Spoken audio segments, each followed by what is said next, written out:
Hay algo que Edgar Cayce vio hace más de 80 años sobre un gran apagón. Y no me refiero a que se corte la luz en tu ciudad. Me refiero a 3 días completos, sin sol, sin estrellas, sin ningún tipo de orientación. Pero lo más inquietante de todo esto no es la oscuridad en sí misma, sino lo que Cayce dijo que pasaría dentro de las personas durante esos 3 días. Espera, porque esto cambia absolutamente todo lo que crees saber sobre esta famosa profecía. La gran mayoría de la información que circula en Internet sobre los 3 días de oscuridad te la intentan vender como una catástrofe total, como el fin del mundo, como algo a lo que debes tenerle un pánico terrible. Sin embargo, hay un detalle que casi nadie menciona. Un detalle que Cayce dejó enterrado entre miles y miles de lecturas. Algo que sus propios seguidores tardaron décadas enteras en lograr descifrar. Y cuando por fin lo entiendes, te aseguro que ya no puedes volver a ver esta profecía de la misma manera. Para empezar a desenredar todo esto, ¿sabías que Edgar Cayce no era un hombre de ciencia? No era un académico.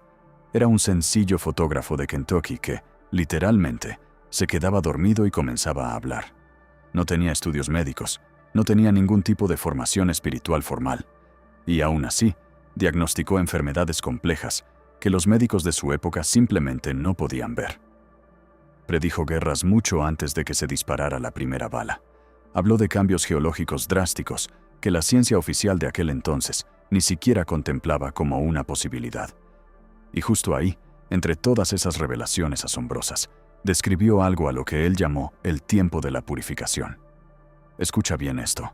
No lo llamó apagón, no lo llamó el gran castigo, lo llamó una oportunidad. Ahí es donde está el gran giro de toda esta historia. Porque mientras el mundo de hoy, en pleno 2026, atraviesa tensiones reales, apagones energéticos, conflictos geopolíticos que nadie sabe realmente cómo van a terminar, y tensiones entre grandes potencias que llevan años acumulándose, hay personas que están volviendo a leer a Cayce con ojos completamente nuevos. Están encontrando algo en sus palabras que los está transformando por dentro. No lo hacen porque tengan miedo de lo que viene, sino porque están empezando a entender algo sobre la oscuridad que muy pocos logran comprender. La oscuridad no siempre viene con el propósito de destruir. A veces, la oscuridad viene para mostrarte quién eres realmente cuando ya no queda nada más a tu alrededor. Pero retrocedamos un poco en el tiempo, porque para entender la magnitud de los 3 días de oscuridad, primero tienes que entender quién era realmente este hombre. Y la historia oficial rara vez te cuenta la imagen completa. Edgar Cayce nació en 1877 en una familia cristiana muy sencilla del campo. Desde que era apenas un niño, empezó a tener experiencias que nadie a su alrededor podía explicar lógicamente. Veía figuras que otras personas no veían. Tenía sueños sumamente vívidos que luego se terminaban cumpliendo en la vida real. A los 21 años, algo cambió el rumbo de su vida para siempre. Perdió la voz por completo. Los médicos lo revisaron durante meses.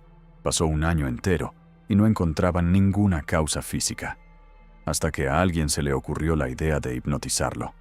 Estando en ese estado de trance profundo, Cayce comenzó a describir con un nivel de detalle técnico y anatómico impresionante cuál era el problema exacto en su propia garganta, y más importante aún, cómo resolverlo. Al despertar, su voz había regresado. Desde ese preciso momento, algo se encendió en su interior que nunca más volvió a apagarse. Empezó a realizar lecturas para otras personas. En estado de trance, hacía diagnósticos médicos, describía órganos internos, desequilibrios. Recetaba tratamientos para personas que habían viajado cientos de millas para verlo, o incluso para personas a las que nunca había visto físicamente en su vida. Y la gran mayoría de ellos sanaba. A lo largo de su vida, Cayce realizó más de 14,000 lecturas documentadas. 14,000.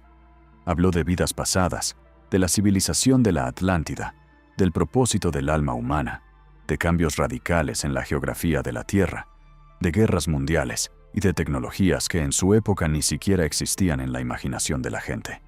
Y en medio de todo ese océano de información, aparecieron las famosas referencias a lo que sus seguidores luego bautizarían como los días de oscuridad. Pero aquí viene algo que te va a sorprender. Kaiser nunca usó esa frase exacta. Esto es importantísimo. Gran parte de lo que hoy circula en Internet como la profecía de los 3 días de oscuridad de Kaiser es en realidad una mezcla. Es una fusión extraña de sus lecturas con antiguas profecías religiosas, con textos del catolicismo medieval y con visiones de otros místicos. Esa mezcla ha terminado creando una narrativa de terror que distorsiona por completo el mensaje original. Lo que Kaiser sí describió detalladamente fue un periodo de transformación planetaria profunda, un tiempo en el que la Tierra misma pasaría por cambios físicos mayores y en el que la conciencia colectiva de la humanidad enfrentaría una prueba fundamental. Y usó la palabra purificación, no destrucción, no apocalipsis. Purificación. La diferencia es vital. La destrucción implica un punto y final, pero la purificación implica un proceso. Es algo que puede doler, algo que quizás asuste en el momento, pero que tiene un propósito claro: limpiar el terreno para permitir que nazca algo completamente nuevo. Para tomar en serio esta visión de purificación, necesitamos mirar el historial de Kaiser, porque acertó repetidamente en cosas que nadie podía saber. En 1935, cuando Europa vivía una calma tensa, él predijo una nueva guerra mundial, detallando que comenzaría por fricciones en lugares específicos y que Alemania, Japón e Italia estarían del mismo lado. 4 años después, la Segunda Guerra Mundial estalló exactamente así. En 1944, antes de que existiera el concepto de Guerra Fría, predijo que el mundo quedaría dividido entre la influencia de Rusia y Estados Unidos. En los años 20, predijo el catastrófico colapso de Wall Street de 1929. Y algo que resuena profundamente hoy. En los años 40, habló de deshielos en los polos, alteraciones en las corrientes oceánicas y eventos climáticos extremos que cambiarían las costas del mundo. Hoy, la ciencia y las cumbres climáticas discuten exactamente esos mismos patrones que él vio hace décadas, sin tener ningún estudio en climatología. Pero para ser totalmente honestos, no todo lo que predijo ocurrió como él lo describió. Dijo que California caería al mar antes del año 2000, lo cual no pasó. Dijo que la Atlántida reemergería a finales de los 60 cerca de las Bahamas, y aunque se descubrió la carretera de Bimini, la ciencia no la considera prueba de la Atlántida. También mencionó que China se convertiría en la cuna de la cristiandad en el siglo XXI, algo que no hemos visto manifestarse de forma evidente. Reconocer estos errores es crucial porque hace que la conversación sea real. El propio Kaiser decía que sus lecturas no eran sentencias infalibles escritas en piedra. Dependían de cómo se interpretaban y, sobre todo, enseñaban algo revolucionario. La conciencia del ser humano tiene el poder de alterar el futuro. Las profecías no son condenas inevitables, son advertencias, son mapas que nos muestran lo que podría pasar si seguimos caminando por la misma ruta. Pero la ruta siempre puede cambiarse. Y es exactamente con esa mentalidad que debemos enfrentar la idea de los días de oscuridad, como una señal en el camino, que nos grita que algo necesita transformarse profundamente desde nuestro interior. Llegó el momento de hablar directamente de los 3 días de oscuridad y de por qué la versión que circula en Internet es solo la mitad de la historia. La narrativa popular te dice que el sol desaparecerá, que la tierra quedará en penumbra total, que habrá pánico y caos colectivo. Pero en las lecturas de Kaiser, la oscuridad no es el evento final, es el catalizador. ¿Cuál es la diferencia? Un evento te ocurre, pero un catalizador te transforma. Kaiser hablaba de transformación, no de victimización. Hablaba de un periodo en el que las ilusiones caerían, donde las estructuras que la humanidad construyó sobre bases falsas, como el poder por el miedo o la riqueza sin propósito, se volverían insostenibles. Y fíjate en esto. En muchas tradiciones espirituales, el número 3 tiene un significado profundo. Jesús estuvo 3 días en el sepulcro. Jonás estuvo 3 días en el vientre del pez. En el chamanismo, la muerte iniciática dura 3 días antes del renacimiento. ¿Ves el patrón? 3 días no es un castigo, es un umbral. Es el tiempo asignado para una transformación profunda. Lo que Kaise estaba diciendo en realidad es que habrá un momento en que quedaremos privados de nuestras ilusiones, sin los sistemas que nos dan falsa seguridad. Y en ese silencio, en esa oscuridad, cada persona tendrá que enfrentarse con la pregunta más importante. ¿Quién soy cuando se apaga todo lo externo? Entonces, si esta purificación está en camino, ¿cómo debes prepararte individualmente en tu vida hoy? Si buscas en Internet, encontrarás listas de supervivencia, velas, agua, comida enlatada, búnkeres. Pero si vas a las lecturas originales de Kaise, la preparación que él describía no era física, era vibracional. Hablaba de personas que desarrollarían 4 cualidades internas inquebrantables. La primera es el servicio genuino. Para Kaise, la persona que vive en función de ayudar a los demás crea una red de reciprocidad espiritual que la sostiene en los momentos más oscuros. El egoísmo aísla, pero el servicio conecta.